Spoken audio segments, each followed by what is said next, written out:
نہیں ہم لوگ رکھی ہے۔ آپ لوگوں نے؟ آپ یہاں خدمت پہ ہیں؟ جی تو یہ باغ کی ذاتی ملکیت میں ہے نا کسی کی؟ ابھی تو کسی ذاتی کے حساب سے، پہلے حکومت کی ہوا کرتی تھی۔ تو اس نے خریدا حکومت سے؟ جی اس کے اچھا خاندان میں کسی نے خریدا ہوگا۔ اچھا ماشاء اللہ۔ تو یہ آپ نے پالی بھی ہیں تو اس نے اجازت دی بھی آپ کو؟ جی جی رات کو دن میں کھول دیتے ہیں ان کو؟ ہاں جی۔ Very good very good. تو ہمارے والے شوق پالے ہوئے ہیں آپ نے یار۔ اچھا دیدار بھائی، یہ والا درخت ہے نا سب سے پرانا؟ سب سے پرانا یہی والا ہے۔ آپ بہت خوش قسمت آدمی ہیں، اتنی مبارک جگہ پہ آپ کو ملازمت ملی ہوئی ہے ماشاء اللہ۔ یہ دیکھیں بھائی، یہ سب سے پرانا درخت ہے، دیکھیں۔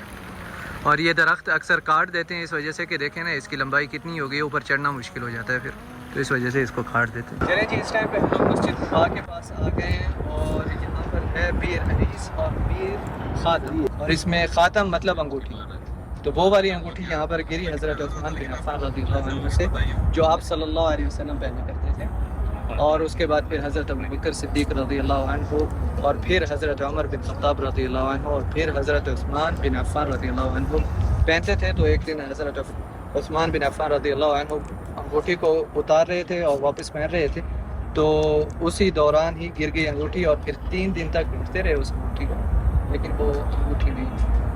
اور اپنے ہی 6 سال خلافت کے حضرت عثمان بن عفان رضی اللہ عنہ۔ بس وہ نبی صلی اللہ علیہ وسلم نے پیشگوئی کی تھی نا حضرت عثمان کے دور میں، وہاں بھی آیا تھا کہ ابوبکر رضی اللہ عنہ نے اس ڈول کو بہت مضبوطی سے کھینچا، اور عمر نے بھی مضبوطی سے کھینچا، حضرت عثمان کے کھینچنے میں کمزوری تھی۔ تو یہ سب اس کی پیشگوئیاں تھیں کہ فتنے جو شروع ہوں گے سیدنا عثمان رضی اللہ عنہ کے دور میں شروع، اور فتنہ الاولیٰ بھی کہا جاتا ہے کہ وہاں سے اسٹارٹ ہوا یہ دور۔ یہ بند کب ہوا ہے یہ جب توسیع یہاں پر مسجد قباء کی توسیع ہوئی ہے، اس کے بعد یہ نشان سے؟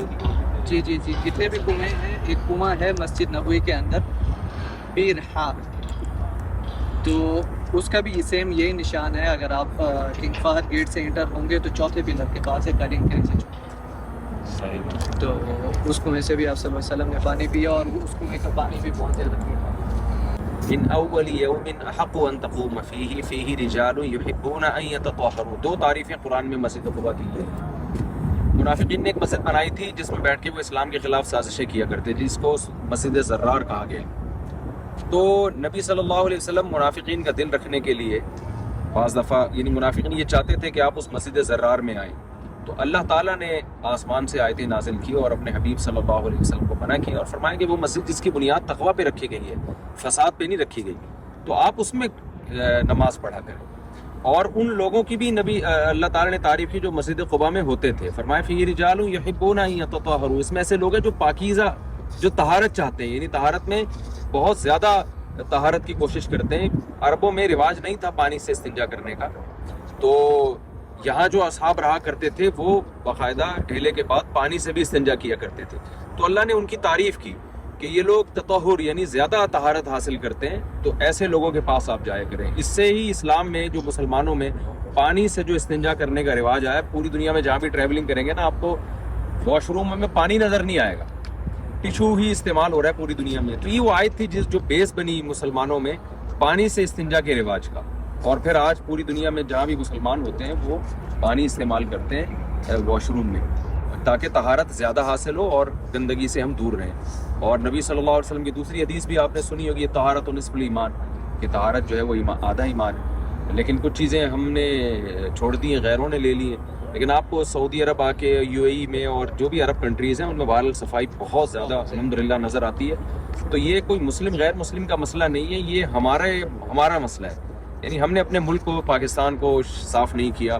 اور کراچی کا تو میں گٹر کے ٹکنوں پہ بہت دفعہ رپورٹ پیش کر چکا ہوں، ٹھیک ہے، اس کی ضرورت نہیں۔ اللہ تعالیٰ جزائے کر دے آپ کو، بہت شکریہ۔ اچھا، نبی صلی اللہ علیہ وسلم کی بھی صحیح حدیث ہے، جو بھی وضو کر کے مسجد قباء میں 2 رکعت پڑھے گا آ کے، اس کو عمرے کا ثواب، اس کو آپ چھوٹا عمرہ کہہ سکتے ہیں، کہ جب بھی آپ مدینہ تو نبی صلی اللہ علیہ وسلم آئے تو مسجد قباء میں 2 رکعت ضرور آ کے پڑھا۔ اور اگر رمضان میں یہاں پر ہیں تو یہاں پر فقہ بہت زبردست ماشاءاللہ ہوتی ہے، ان کی آواز تراویح کے لیے یہاں پر کبھی آئیں تو آپ بہت زیادہ لطف اندوز۔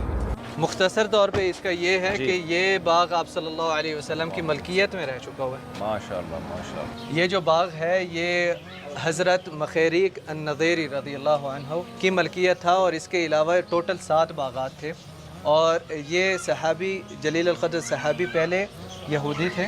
حضرت مخیریق رضی اللہ عنہ نے وصیت کی تھی اس باغ سمیت ٹوٹل 7 باغات تھے کہ اگر میں شہید ہو گیا تو یہ میری ساری وراثت جو ہے آپ صلی اللہ علیہ وسلم کی طرف جائے گی، اور پھر آپ صلی اللہ علیہ وسلم جو ان کا دل کرے گا وہ کریں گے ان کے ساتھ۔ یعنی یہ